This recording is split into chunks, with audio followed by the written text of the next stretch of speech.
Salam jemaat terkasih, salam sejahtera bagi kita semua. Senang sekali kita berjumpa kembali dalam renungan Light of Revival. Mari kita membaca firman Tuhan di dalam kitab Ulangan pasal 29 ayat yang kelima. Demikian bunyi firman Tuhan. 40 tahun lamanya aku memimpin kamu berjalan melalui padang gurun. Pakaianmu tidak menjadi rusak di tubuhmu dan kasutmu tidak menjadi rusak di kakimu. Jangan takut menghadapi kesulitan hidup.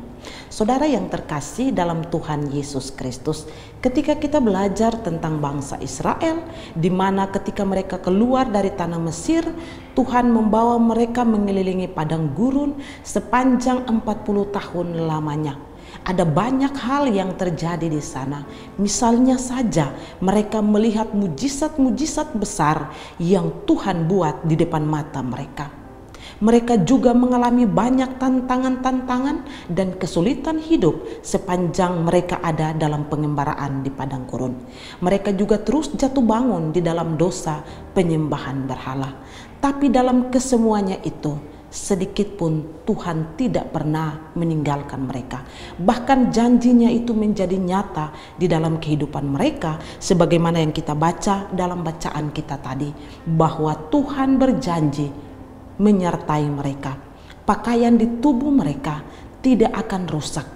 Kasut atau sepatu atau sandal yang mereka gunakan di padang gurun tidak akan menjadi rusak. Ini satu janji pemeliharaan Allah yang begitu luar biasa kepada bangsa Israel. Memang mereka menghadapi kesulitan hidup, memang mereka menghadapi berbagai tantangan, tetapi hal itu tidak mengurangi janji Tuhan bagi kehidupan mereka. Dia yang berjanji mengeluarkan mereka dari tanah Mesir menuju tanah perjanjian. Dia juga yang berjanji menuntun mereka sepanjang ada dalam pengembaraan.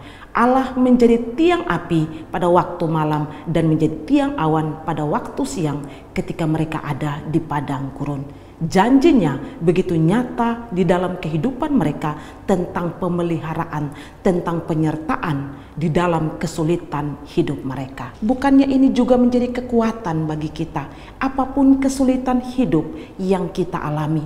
Peganglah janji Tuhan bahwa Dia menyertai kita dalam segala situasi hidup kita, dalam situasi yang sulit di hidup ini. Entahkah kita mengalami kesulitan, entah itu kesulitan makan, entah itu kesulitan untuk tempat tinggal, entah itu kesulitan untuk pakaian. Tapi kalau itu adalah kebutuhan primer kita, kebutuhan utama kita dalam hidup ini, Dia berjanji bahwa Dia akan menolong. Bukan berarti bahwa Dia dengan sendirinya akan menurunkan itu dari langit. Tapi bagaimana melalui usaha kita, melalui kerja kita, melalui apa yang kita lakukan, Dia turut bekerja di dalamnya. Dia memberkati kita dan Dia mencukupkan kebutuhan kita. Karena itu saudara terkasih, hari ini kalau kita menghadapi kesulitan-kesulitan hidup ini, ingat bahwa Dia yang berjanji untuk menyertai, untuk melindungi, untuk mencukupkan.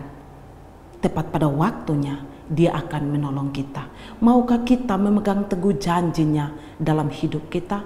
Maukah kita terus percaya kepada Dia, percaya kepada janjinya yang Dia nyatakan bagi saya dan saudara sebagai orang percaya? Asal kita sungguh-sungguh beriman kepada Dia, asal kita sungguh-sungguh percaya kepada Dia. Di dalam setiap pengiringan kita di dunia ini ada janji yang menyertai, ada pemeliharaan Tuhan di dalam masa-masa sulit di hidup kita. Belajarlah untuk tetap setia dan berpegang pada janji-janjinya. Dan jangan takut menghadapi kesulitan hidup di dunia ini, karena Dia yang berjanji memelihara hidup kita. Kiranya Tuhan memberkati kita. Mari kita berdoa. Tuhan, kami mengucap syukur. Kami belajar bahwa janji Tuhan bagi bangsa Israel ketika mereka ada dalam pengembaraan di padang gurun, tuntun akan kami juga sebagai orang percaya dalam perjalanan kehidupan kami. Menghadapi kesulitan-kesulitan hidup ini, biarlah kami tidak takut. Kami memandang kepada Tuhan dan percaya janji-Mu bahwa Tuhan memelihara hidup setiap anak-anak-Nya. Terima kasih Tuhan, di dalam nama Yesus. Amin. Saudara terkasih, mari saya mengajak kita untuk terus menjadikan firman Tuhan sebagai pelita dan terang di sepanjang hidup kita. Tuhan Yesus memberkati.